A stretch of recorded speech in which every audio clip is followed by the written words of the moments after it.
1. Filosofía teórica y práctica. Si la filosofía es el sistema del conocimiento racional por medio de conceptos, ello resulta suficiente ya para distinguirla de una crítica de la razón pura, la que si bien encierra una investigación filosófica sobre la posibilidad de semejante conocimiento, no integra tal sistema, sino solo delinea y examina la idea de éste. La división del sistema puede hacerse en principio únicamente en sus partes formal y material, de las cuales la primera, la lógica, comprende solo las formas del pensamiento en un sistema de reglas y la segunda, la parte real, considera en forma sistemática los objetos del pensamiento, en cuanto es posible conocerlos racionalmente por medio de conceptos. Este sistema real de la filosofía no puede ser dividido sino en filosofía teórica y práctica, de acuerdo con la diferencia original de sus objetos y como resultante de ella, según la disparidad esencial de los principios de una ciencia que los implica, de modo tal que una parte debe ser la filosofía de la naturaleza, la otra la de las costumbres, de las cuales la primera puede contener también principios empíricos, pero la segunda, puesto que la libertad en ningún caso puede ser objeto de la experiencia, nunca otros que principios puros a priori. Existe, sin embargo, una ambigüedad grande y muy desfavorable al mismo procedimiento científico con respecto a lo que debe ser considerado práctico en un sentido tal que por ello merecería ser incluido en una filosofía práctica. Se ha creído poder incluir entre la filosofía práctica el arte y la economía políticas, las reglas de la economía doméstica como también las del trato social, prescripciones para la buena salud y la dietética tanto del alma como del cuerpo. ¿Y por qué no todas las artes y oficios? Puesto que todas ellas encierran un conjunto de proposiciones prácticas,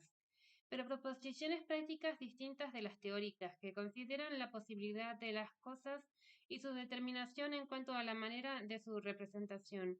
y no en cuanto al contenido. Lo son solo aquellas que consideran la libertad de acuerdo con leyes. Las restantes, en su conjunto, no son otra cosa que la teoría de lo que pertenece a la naturaleza de las cosas,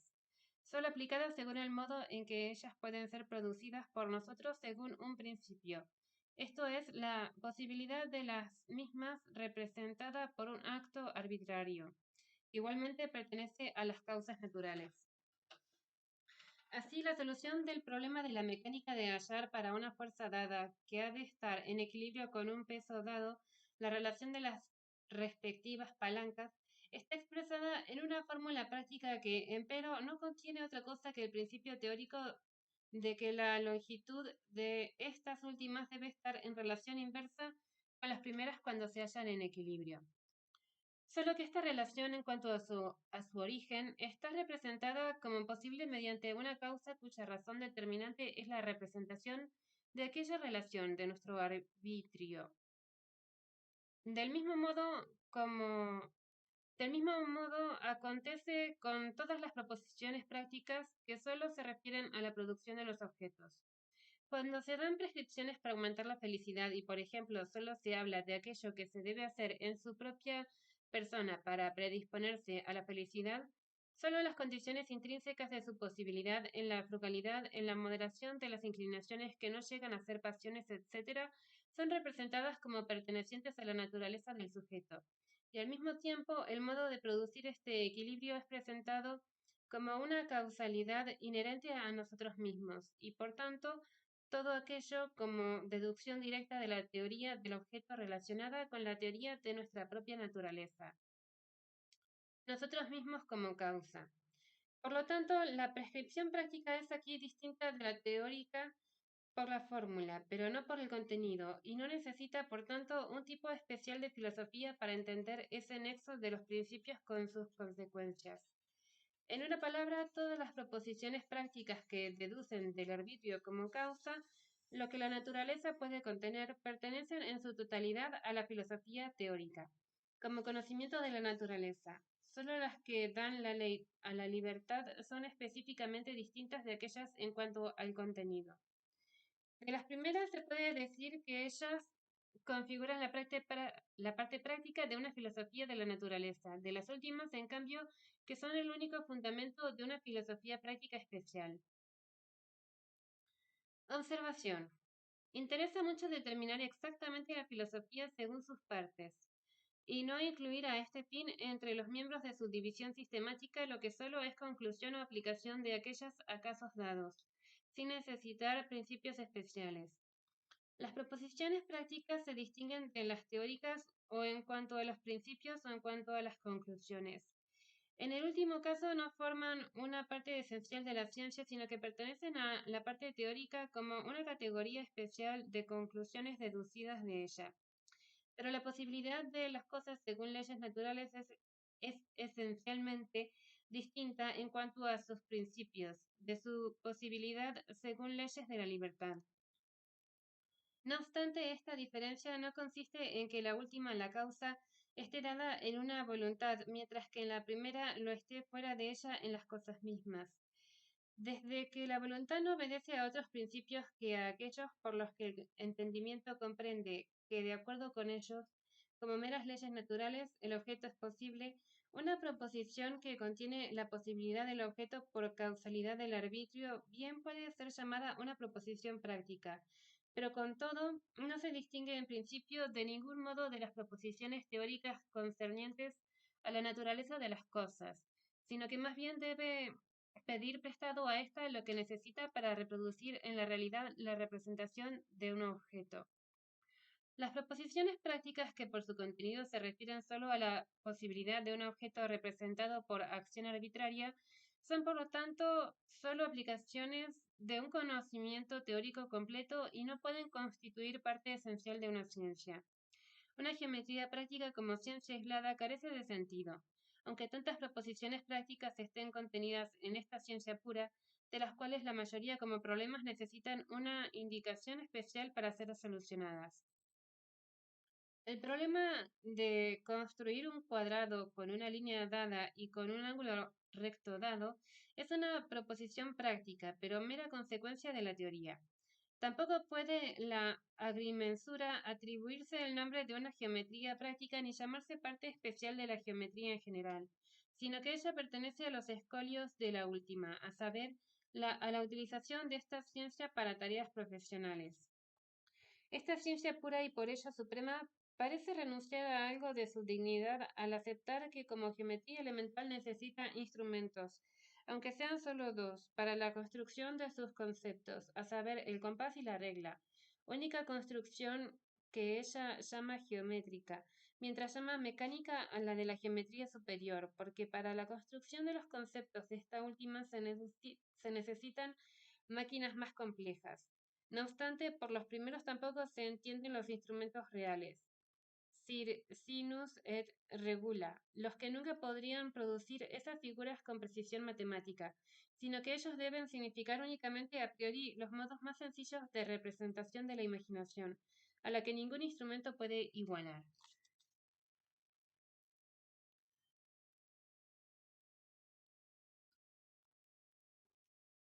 Hasta en una ciencia de la naturaleza, siempre que se base en principios empíricos, a saber, en la física propiamente dicha, las disposiciones prácticas para descubrir ocultas leyes naturales, bajo el nombre de física experimental, no pueden autorizar de ningún modo a emplear el nombre de una física práctica, que igualmente carece de sentido como parte de la filosofía natural. Porque los principios de acuerdo con los cuales emprendemos experimentos deben ser tomados a su vez siempre del conocimiento de la naturaleza, por lo tanto de la teoría. Lo mismo vale de las prescripciones prácticas que se refieren a la producción arbitraria de determinado estado de ánimo en nosotros. Por ejemplo, el de la agitación o dominación de la imaginación, la satisfacción o el control de las aficiones. No existe una psicología práctica como parte especial de la filosofía sobre la naturaleza humana, porque los principios de la posibilidad de su disposición por medio del arte tienen que ser tomados en préstamo de la posibilidad de nuestras determinaciones, de la condición de nuestra naturaleza, y aunque aquellos consisten en proposiciones prácticas, no son una parte práctica de la psicología empírica, porque no poseen principios especiales, sino que pertenecen solo a los escolios de la misma. En general, las proposiciones prácticas, sean puramente a priori o empíricas, cuando expresan directamente la posibilidad de un objeto mediante nuestro arbitrio, pertenecen siempre al conocimiento de la naturaleza y a la parte teórica de la filosofía. Solo aquellas que presentan directamente como necesaria la determinación de una acción por la sola representación de su forma en general conforme a leyes, sin tomar en cuenta los medios del objeto que de ello resulta, pueden y deben tener sus principios peculiares en la idea de la libertad, y aunque ellos fundamentan sobre estos mismos principios el concepto de un objeto de la voluntad, el bien supremo, éste pertenece solo indirectamente como consecuencia a la prescripción práctica, que ahora se llama ética. Además, esa posibilidad tampoco puede ser comprendida por el conocimiento de la naturaleza teoría. Por lo tanto, únicamente aquellas proposiciones pertenecientes a una parte especial de un sistema de los conocimientos racionales bajo el nombre de filosofía práctica. Todas las proposiciones restantes de la praxis, cualquiera sea la ciencia a la que se adhieran, pueden ser llamadas, si es que se teme la ambigüedad, proposiciones técnicas, en vez de prácticas, porque ellas pertenecen al arte de producir lo que se desea que exista, arte que en una teoría completa es siempre una mera consecuencia y no una parte autónoma de alguna especie de preceptiva. De este modo, todas las prescripciones relativas a la destreza pertenecen a la técnica. Este es el lugar para corregir un error que cometí en la fundamentación de la metafísica de las costumbres, porque después de haber dicho de los imperativos de la habilidad que ordenaban solo de un modo condicional, a saber, bajo la condición de fines posibles, es decir, problemáticas, llamé a tales prescripciones prácticas imperativos problemáticos, expresión que por cierto contiene una contradicción. Hubiera debido llamarlos técnicos, es decir, imperativos del arte, las reglas pragmáticas o de la prudencia que imperan bajo la condición de un fin real y hasta subjetivamente necesario, corresponden por cierto también a las técnicas, pues ¿qué otra cosa es la prudencia sino la habilidad para poder utilizar para sus fines a hombres libres y entre ellos hasta las disposiciones naturales y las inclinaciones en sí mismas? No obstante, el hecho de que el fin que nos sirve de base a nosotros y a los demás, a saber, la felicidad propia, no pertenezca a los fines meramente arbitrarios, autoriza a dar un nombre especial a estos imperativos técnicos, porque la tarea exige no solo como en los técnicos el modo de ejecución de un fin, sino además la determinación de lo que constituye este fin mismo, es decir, la felicidad, lo que debe presuponerse como conocido en imperativos técnicos generales. Esto era sobre la técnica. Vuelvo a leer la frase en la que estaba. De este modo, todas las prescripciones relativas a la destreza pertenecen a la técnica y por consiguiente al conocimiento teórico de la naturaleza como consecuencia de este. Después nos serviremos también de la expresión de técnica cuando objetos de la naturaleza son juzgados a veces solo como si su posibilidad se fundamentara sobre arte, en cuyos casos los juicios no son ni técnicos ni prácticos, en el sentido indicado en el último lugar, ya que no determinan nada de la cualidad del objeto ni del modo de producirlo, sino que por medio de ellos la naturaleza misma es juzgada, mas solo por analogía con un arte y en relación subjetiva con nuestra facultad de conocimiento, no en relación objetiva con las cosas. En este caso llamaremos técnicos no a los juicios mismos, pero sí a la facultad de juzgar sobre cuyas leyes ellos se fundan. Y de acuerdo con ella, llamaremos técnica también a la naturaleza misma, técnica que, por no contener principios objetivamente determinantes, no constituye tampoco parte de la filosofía doctrinaria, sino solo de la crítica de nuestras facultades de conocimiento. Fin.